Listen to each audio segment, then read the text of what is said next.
Assalamualaikum warahmatullahi wabarakatuh. Perkenalkan saya Kanaya Fasyakila dengan NIM 24031154 kelas 1 C. Terima kasih. Selamat menyaksikan.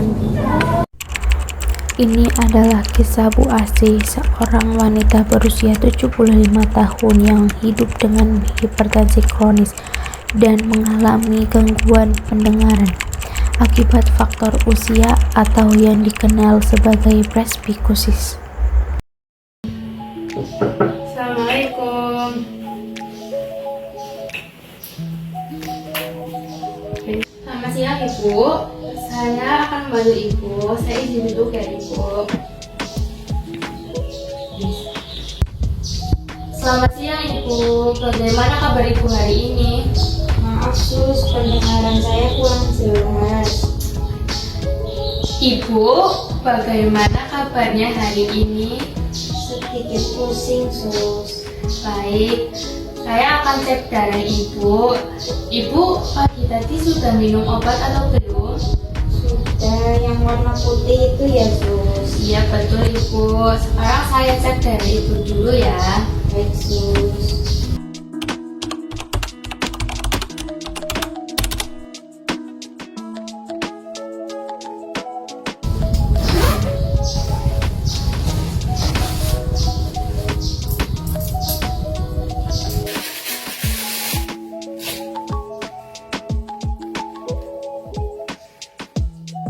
Permisi ya Ibu.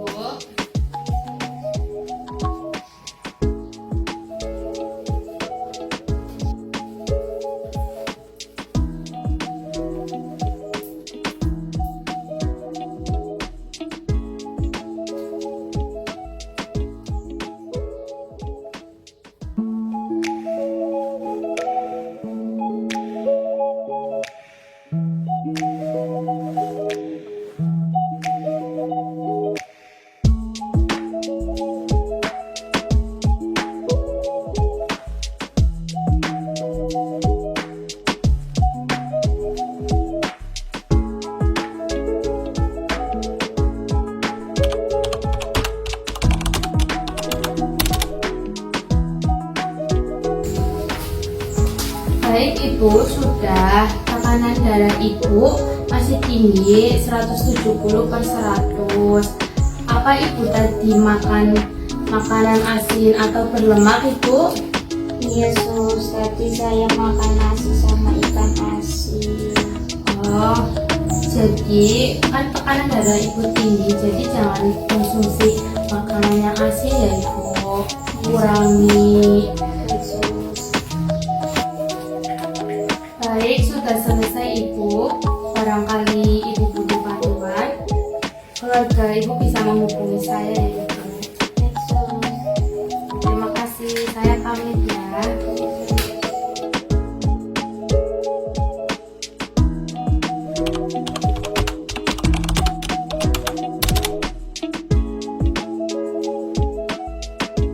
Kasus komunikasi efektif pada pasien hipertensi kronis dengan gangguan pendengaran. Bu Asih, seorang wanita lansia umur 75 tahun mengalami hipertensi kronis dan gangguan pendengaran akibat faktor usia atau yang sering disebut juga presbikusis. Saat perawat berkomunikasi dan melakukan kunjungan ke rumah Bu Asih tampak sering meminta pengulangan saat diajak berbicara dan salah memahami makanan yang dikonsumsinya. Perawat perlu menyesuaikan cara berkomunikasi dengan berbicara lebih lambat dengan suara sedikit lebih keras menghadap langsung ke wajah Bu Asih agar edukasi dapat disampaikan secara efektif. Hambatan komunikasi efektif pada pasien hipertensi kronis. Yang pertama, ada hambatan fisiologis. Bu Asih mengalami gangguan pendengaran yaitu penurunan kemampuan mendengar akibat faktor usia yang membuat ia sering meminta lawan bicaranya untuk mengulangi perkataan dan juga terjadi salah tangkap informasi termasuk tentang makanan yang dikonsumsinya. Yang kedua, ada hambatan psikologis.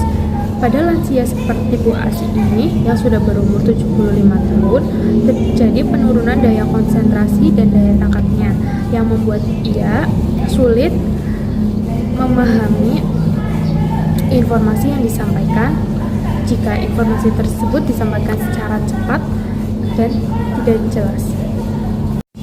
Yang perlu diperhatikan pada komunikasi efektif pada pasien hipertensi kronis, yang pertama, posisi dan arah bicara. Pastikan ketika bicara menghadap langsung ke wajah pasien agar pasien dapat membaca dengan jelas gerak bibir dan ekspresi wajah perawat. Yang kedua, volume dan kecepatan bicara. Berbicara dengan suara sedikit keras namun jangan berteriak karena itu akan membuat telinga menjadi sakit. Yang kedua, bicara secara perlahan dan jelas agar lebih mudah dipahami. Selanjutnya, pastikan pemahaman pasien. Meminta pasien untuk menjawab informasi yang kita sampaikan untuk memastikan bahwa pasien itu paham dari yang kita sampaikan. Dan perhatikan juga raut wajah pasien. Selanjutnya ada isyarat. Gerakan tangan atau ekspresi wajah diperlukan saat kita berkomunikasi dengan pasien tersebut. Selanjutnya lingkungan, pastikan lingkungan tenang, tidak berisik. Dan yang terakhir ada sabar dan empati. Tunjukkan kesabaran, empati, dan perhatian agar pasien merasa nyaman saat berada di dekat kita.